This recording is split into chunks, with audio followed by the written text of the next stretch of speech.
When it comes to photography, cameras, lenses in general, it is an expensive hobby. Even if you bag a great deal on a second-hand camera, you still need to buy lenses, and some of them can be very expensive. This is brand new, very budget-friendly, cheap Viltrox 40mm f2.5 prime full frame lens available for Sony-E or Nikon-Z cameras. A standard focal length with wide aperture that is very small and light. Despite of its very low price tag, does this lens deliver good results? Is it worth buying?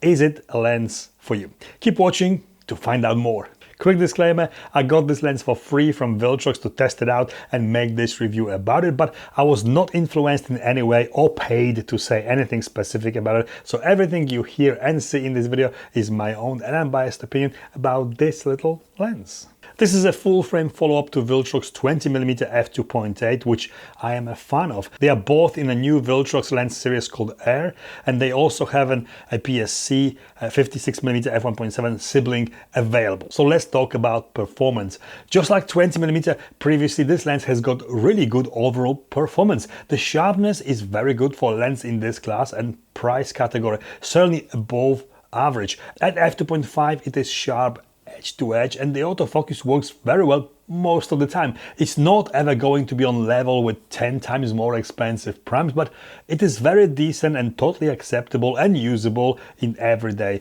situations. I never had to fight it to achieve sharp results with it, and the photos didn't need extra sharpening in post. The only times the autofocus struggled a little bit was in more challenging lighting conditions, but that's really expected. Also worth mentioning that it is not very fast acquiring focus sometimes. It needs a little moment sometimes to get going, but as I said, overall it is all above average in this class. Wide open f2.5, you do get slight vignetting visible, not really a big problem. There's some chromatic aberration visible too. Flaring and ghosting can get a little bit wild sometimes too, but the contrast and color are very good across the board. All those little optical imperfections can add more interesting feel to the images or video shot with it, more character. The imperfections make this lens a little less clinical, which can be a good thing. 40mm offers a standard field of view close to what we see with our own eyes. This makes shooting with it very easy and makes it suitable for a very wide variety of shooting situations: portrait, landscape, close-up and more.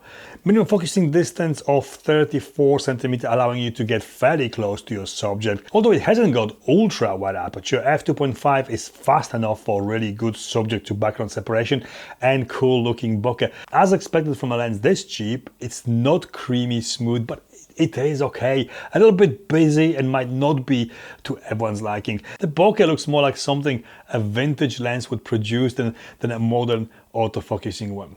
It is not a bad lens for filming with it too. Autofocus works better than I expected. It is responsive, maybe not groundbreaking performance, but it works okay. It is almost completely silent, and I dare to say reliable enough.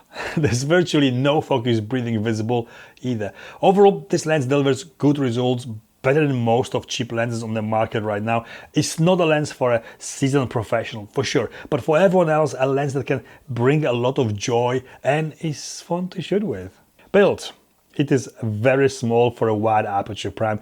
It is all made from light composite plastic with metal mount. It weighs only feather light 167 grams. There's no buttons or switches on the lens, only wide and fairly smooth focus ring. There's USB-C socket for connecting the lens to the computer for installing future firmware updates. The filter thread is 52mm and it comes with a standard petal shape lens hood. There's no weather sealing or stabilization, all very simple to keep the size and most importantly the price down. Value for money, this is one of the cheapest autofocusing lenses on the market, and you will struggle to find a better one in this price range for sure. Only $168. That's an insane price for any lens, but Viltrox have nailed it again and have managed to produce not only extremely cheap lens, but also one that delivers good results. For Sony, the most direct competition is Sony's own 50mm f1.8, which is a joke in comparison to this, especially when it comes to autofocus performance. This is not only cheaper, but way better.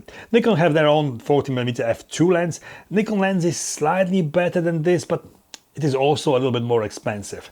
This is a lens that can be spur of the moment purchase, and a lens, if taken for what it is, a budget friendly, simple prime, amazing value for money. Conclusion, this is a lens that is great for very wide range of applications. Standard focal length, versatile wide aperture prime. I really like Viltrox 40mm, but this seems like a natural progression, slightly better performing lens overall. This is not a lens to shoot a wedding with or high-end commercial. It is cheap, very affordable 40mm that delivers good results and is easy to use.